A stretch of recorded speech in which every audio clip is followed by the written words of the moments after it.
So to model our scenario, we need another type of gateway, which is called the OR gateway.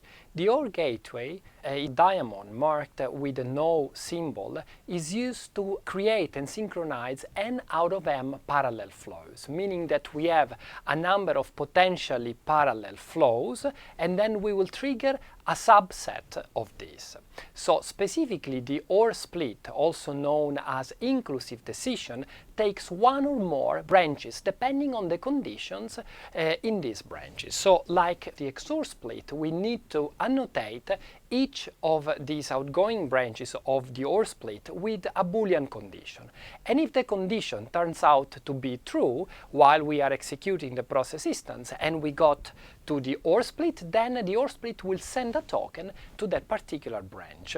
It sends the token to one branch, to two branches, or to any number of branches out of all the possible branches that come out of this construct.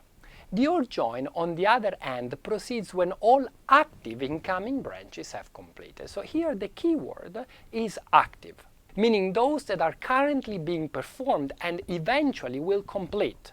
Or in tokens terms, which token is going to arrive at the doorstep of the OR join through that particular branch in which the token is flowing. So if only one of all the incoming branches of the OR join is active, then it will only wait for the token to arrive from that particular branch. But if more than one is active, then it will wait for all those branches that are indeed active, hence synchronizing all those tokens and only sending one token to the outgoing branch, similarly to what the AND join does.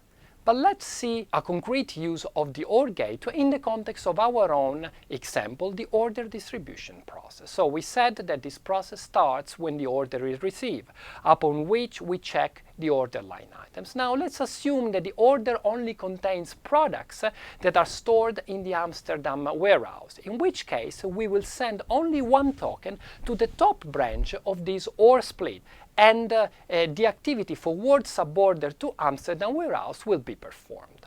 So since the corresponding OR join in this OR block only has one of its incoming branches that is active, the top one indeed, it will only wait for a token to arrive from that top branch. And once that token arrives, the OR join will proceed by sending that token out to the outgoing branch. Similarly, if the order only contains products that are stored in the Hamburg warehouse, we will forward the suborder to the Hamburg warehouse, and then the OR join will wait only for that one token to arrive.